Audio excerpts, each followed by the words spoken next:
হাদিসটা খুব ভালো করে শোনেন। রাসূলুল্লাহ সাল্লাল্লাহু আলাইহি ওয়াসাল্লাম বলেছেন, যখন আমার উম্মত এই 15টা পাপে লিপ্ত হবে, এই 15টা পাপে লিপ্ত হবে, তখন তাদের উপর আল্লাহর পক্ষ থেকে আযাব এবং গজব আসতে শুরু করবে।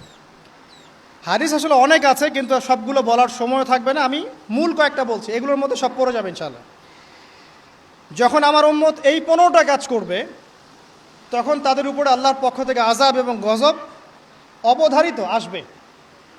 এক নাম্বার পাপ যখন এই উম্মতের মানুষ করবে, যখন তারা গনিমতের মালকে ব্যক্তিগত সম্পদ মনে করবে। গনিমতের মাল বোঝেন? রাষ্ট্রীয় সম্পদ, পাবলিক প্রপার্টি, এটাকে যখন মানুষ ব্যক্তিগত সম্পদ মনে করে ব্যবহার করা শুরু করবে। এটা কি মিল পাওয়া যায়? আচ্ছা। 2 নাম্বার, যখন কারো কাছে আমানত রাখা হবে, আমানত, এবং সে এটাকে ব্যক্তিগত সম্পদ মনে করবে। বুঝতে পারছেন? আমানত রেখেছে, এটার খেয়ানত না করাটাই কর্তব্য, কিন্তু এটাকে যখন ব্যক্তিগত সম্পদের মতো মানুষ ইউজ করবে, শেষ করে ফেলবে, নষ্ট করে ফেলবে, তখন আল্লাহর আযাব আসবে। 3, যখন মানুষ যাকাত আদায় করাটাকে জরিমানা মনে করবে, যাকাত দিতে চাইবে না, যাকাতটাকে জরিমানা মনে করবে। কি সমস্যা, কি বার্ডেন, যাকাত আবার দেওয়া লাগে কেন? আমরা তো ট্যাক্স দেই। যাকাতকে মানুষ জরিমানা মনে করবে। একটু চিন্তা করে দেখবেন যে বাংলাদেশে কত % মুসলিম নামাজ পড়ে আর কত % মুসলিম যাকাত দেয়।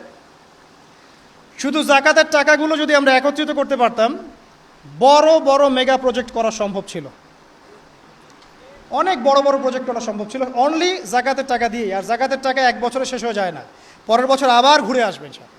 ঠিক আছে? ইসলামিক ইকোনমিক্সের বেইজই হলো যাকাত। এটা নিয়ে আমরা ইনশাআল্লাহ আরেকদিন কথা বলবো।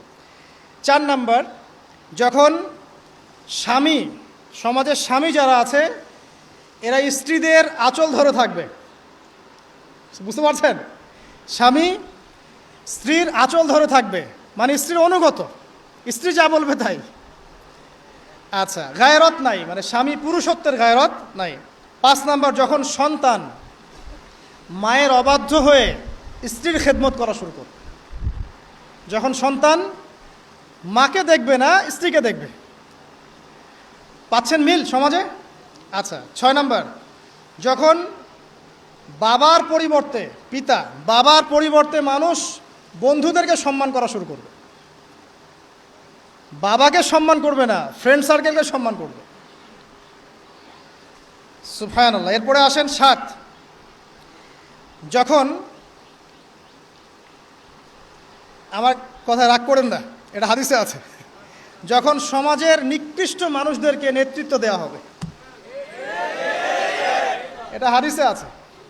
সমাজের নিকৃষ্ট মানুষকে যখন নেতৃত্বের আসনে বসাবে মানুষ, তখন সমাজে আল্লাহর গজব আসবে।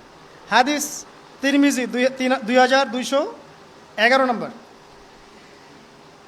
এরপরে 8, নবী সাল্লাল্লাহু আলাইহি ওয়াসাল্লাম বলছেন, যখন কোনো ব্যক্তিকে সম্মান করা হবে তার টর্চার থেকে বাঁচার জন্য।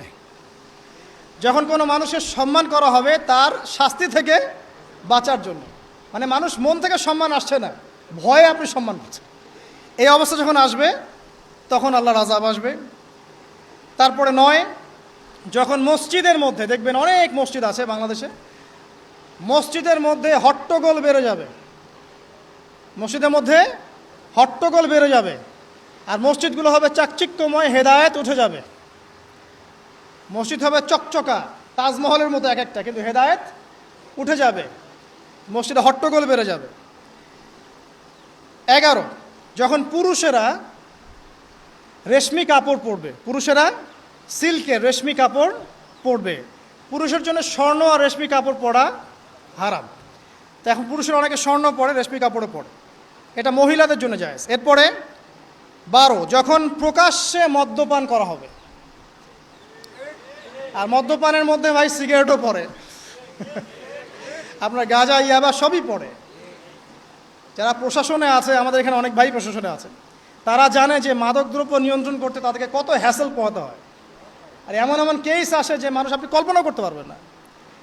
যে আমি একবার বলেছিলাম যে এমন একটা যুগে আমরা বাস করছি যে এমন পাপ মানুষ করছে এখন, যা না কোনো চোখ দেখেছে, না কোনো কান শুনেছে, না কোনো মন কল্পনা করেছে। এমন পাপ করছে মানুষ।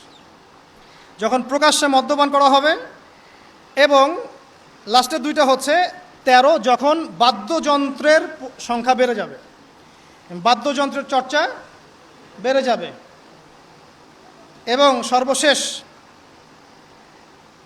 যখন গায়িকাদেরকে সম্মান করা হবে, এবং উম্মতের শেষের দিকের লোকেরা, মানে আমরা উম্মতের প্রথম দিকের লোকদেরকে গালিগালাজ করবে। বুঝতে পারলেন?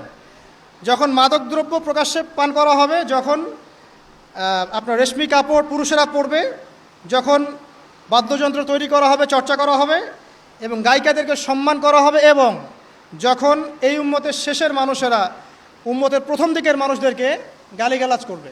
সাহাবীরা কি জানতো, আয়েশা রাদিয়াল্লাহু আনহা চরিত্র অমুক ছিল, এই ছিল, সেই ছিল, ইত্যাদি। নাউযুবিল্লাহ। এই কথাগুলো এখন আসে না? এই হাদিসে যে 15টা পয়েন্ট আছে, আমি বেশি হাদিস আনি নাই, আমি নিজে পড়েছি সবগুলোই, কিন্তু আনিনি বেশি হাদিস, এতগুলো বলার সময় নাই। এই একটা হাদিস কি যথেষ্ট না? হাদিসের রাবি আলী রাদিয়াল্লাহু আনহু তিনি বলছেন, যখন এই আমলগুলো সমাজে বেশি বেশি চালু হয়ে যাবে, তখন কি হবে? নবী সাল্লাল্লাহু আলাইহি ওয়াসাল্লাম বলছেন যে তখন জমিনের মধ্যে আল্লাহর পক্ষ থেকে গজব আসবে। কি কি? 1 নাম্বার, প্রবল ঘূর্ণিঝড়, জলোচ্ছ্বাস। 2, আগুনও বর্ষণ হতে পারে, হাদিসে আসছে। 3, ভূমিকম্প হবে বেশি বেশি। 4, মানুষের আকৃতি পরিবর্তন হয়ে যাবে, মানুষের আকৃতি পরিবর্তন হয়ে যাবে। এই হাদিসটা আমি আপনাদের জন্য এনেছিলাম। এরপরে আসেন, আরেকটা হাদিস আছে, এইটাতে যাওয়ার আগে আমি কোরআনের একটা আয়াতে যাচ্ছি, সূরা রুমের 41 নম্বর আয়াত। আল্লাহ পাক এই আয়াতে বলছেন আযাব নাজিল হওয়ার একটা কারণ, যাহারাল ফাসাদু ফিল বাররি ওয়াল বাহরি বিমা কাসাবাত আইদিন নাস, এটা একটা কারণ।